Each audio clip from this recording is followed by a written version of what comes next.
Hello friends, आज हम IPC के सेक्शन 339 से सेक्शन 350 तक के बारे में डिस्कस करेंगे।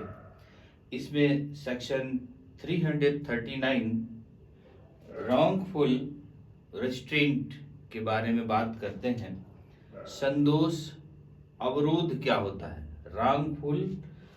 रॉन्गफुल रिस्ट्रेंट या संदोष अवरोध क्या होता है, इसके बारे में बताया गया। तो रॉन्गफुल रिस्ट्रेंट या संदोष अवरोध जब कोई एक व्यक्ति किसी दिशा में फ्लो या जाता है, जब कोई व्यक्ति किसी दिशा में जाता है और उस दिशा में जाने का उस चीज का अधिकार है।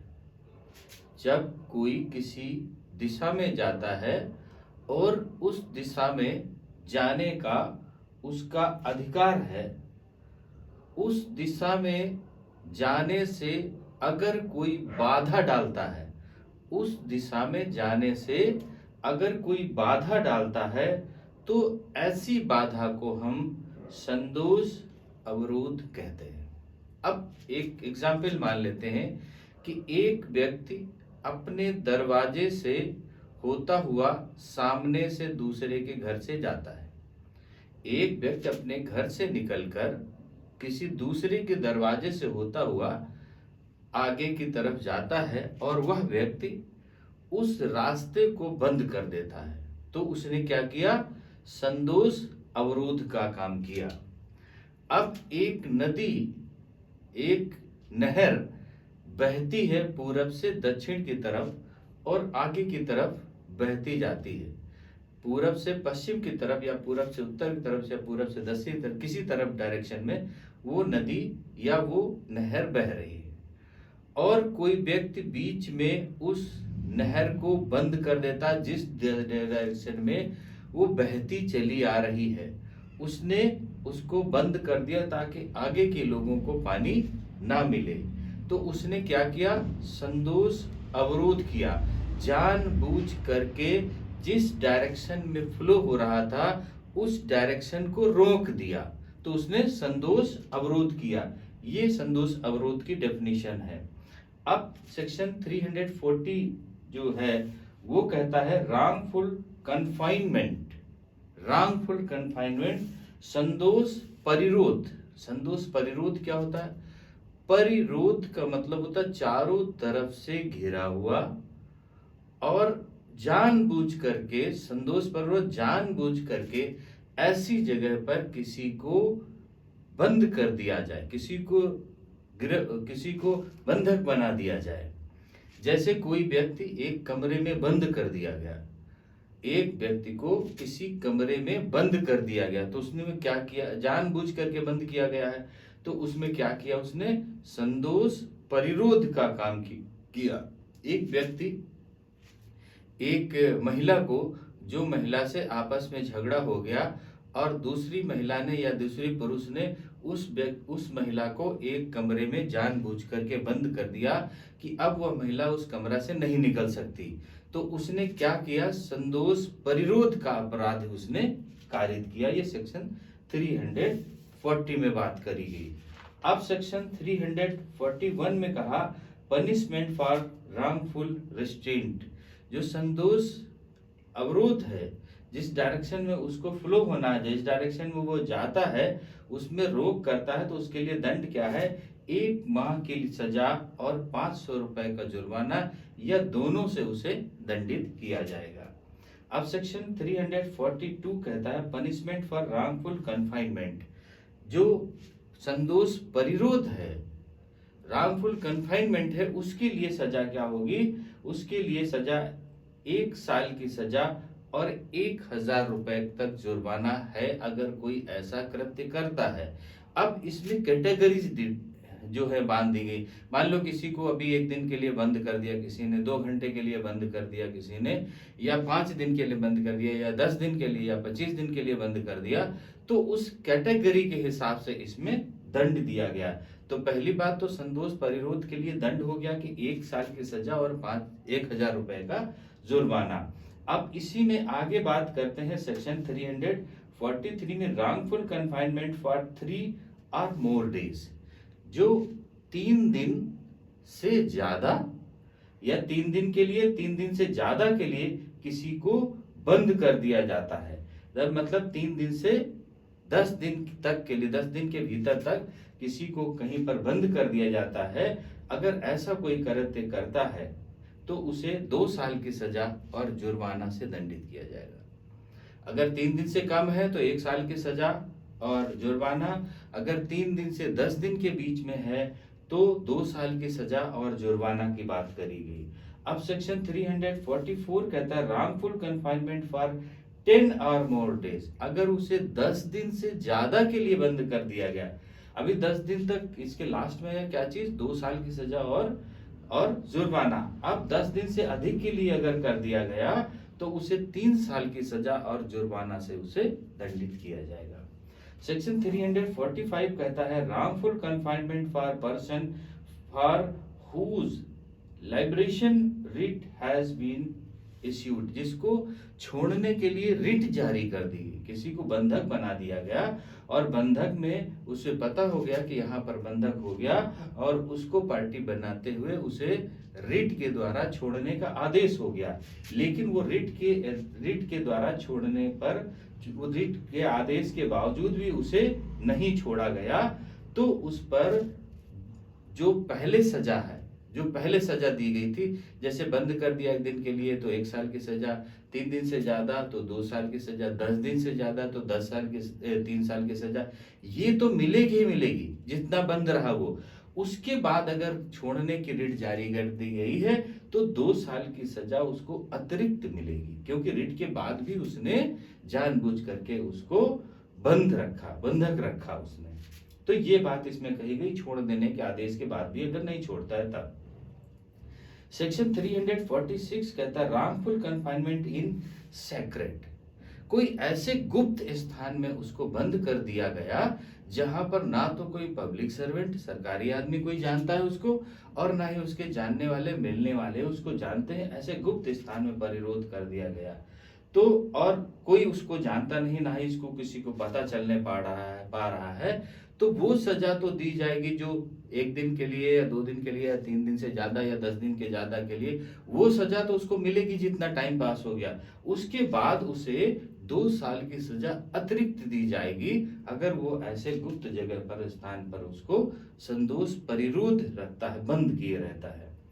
अब सेक्शन 347 की बात है। सेक्शन 347 कहता है wrongful confinement to extort property और constrain to illegal act. Section 347 कहता है कि जबरदस्ती संपत्ति को हथियाने के लिए या अवैध कार्य करने के लिए मजबूर करने के लिए, कि उससे ये कार्य, अवैध कार्य कराएंगे उसके लिए, या मतलब उसको अवैध कार्य कराने के लिए, जबरदस्ती अवैध कार्य कराने के लिए या जबरदस्ती उसकी संपत्ति को हथियाने के लिए अगर कोई किसी व्यक्ति को बंदी बनाता है, संदोष परिरोध करता है, तो उसे 3 साल की सजा और जुर्माना से दंडित किया जाएगा। अब सेक्शन 348 में आते हैं wrongful confinement to extort confession और कंपेल रेस्टोरेशन ऑफ प्रॉपर्टी।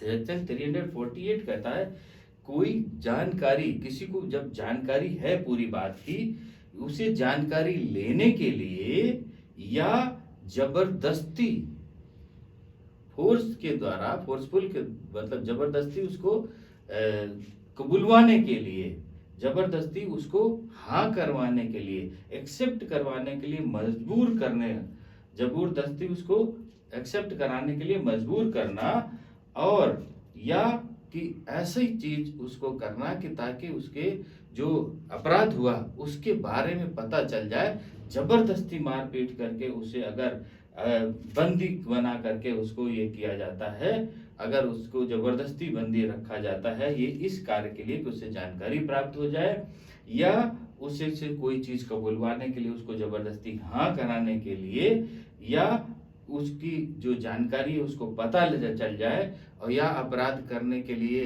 या वो रास्ता सुगम हो जाए, या अपराध के बारे में पता चलने के लिए वो सुगम हो जाए। अगर ऐसी कोई बंदी करता है, संतोष परिरोध करता है, तो फिर उसे 3 साल की सजा और जुर्माना दोनों से उसे दंडित किया जाएगा।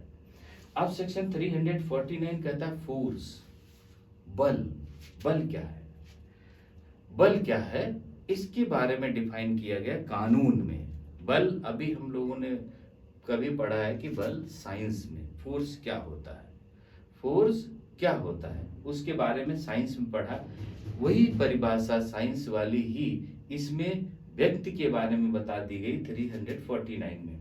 कहा कि अगर कोई व्यक्ति अपनी निजी शारीरिक शक्ति के द्वारा, कोई व्यक्ति अपनी निजी शारीरिक शक्ति के द्वारा बल का प्रयोग करता है, बल का प्रयोग करता है, या किसी पदार्थ के द्वारा उस पर बल लगाता है, या जीव जंतु के उत्प्रेरण के द्वारा उस पर बल लगाता है, जिसके कारण उस व्यक्ति की गति में, उस व्यक्ति की गति या गति में परिवर्तन हो जाए, या गतिहीनता हो जाए, मतलब रुक जाए, स्टॉप हो जाए, तो ऐसा अगर कोई करता है तो ये कहा जाता है कि उसने उस पर बल लगाया।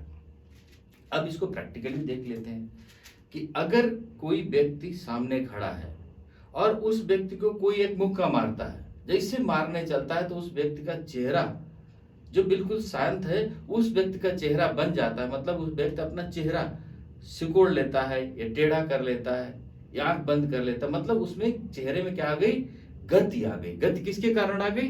इस बल के कारण, इस बल के डर के कारण या बल के प्रभाव के कारण आ गई। ये तो हो गई इस बात की। अब कोई व्यक्ति कुल्हाड़ी से अपने हाथ से बल लगाता है किसी को मारने के लिए, वो व्यक्ति में गति आ जाती, तुरंत वह झुकता है, या उसके पड़ने से उसमें जो रिस्ट है वो गति की पोजीशन आ जाती, गिर जाता है, तो बल के कारण उसमें गति आई। तीसरी चीज, अगर कोई जंतु एकदम से कुत्ते को कोई चैन से पकड़े हुए और एकदम से बल द्वारा उसको धक्का देकर छोड़ देता है, तो वो व्यक्ति क्या करेगा? पीछे की तरफ भागे, उसको गति आ जाएगी। तो ये गति जानवर के द्वारा, जीव जंतु के द्वारा, या किसी अस्त्र शस्त्र के द्वारा, या डायरेक्ट उस व्यक्ति की बॉडी के द्वारा, बल तीनों में लगाया और बल से वह व्यक्ति गतिमान हो गया।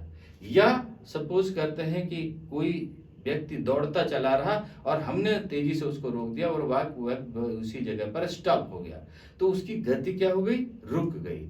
तो अगर ऐसी गति में परिवर्तन हो जाता है, गतिशील हो जाता है या गति रुक जाती है बल के कारण, तो ऐसी चीज को हम बल कहते हैं। अब 350 में आया आपराधिक बल। क्या होता है? बल तो ये हो गया।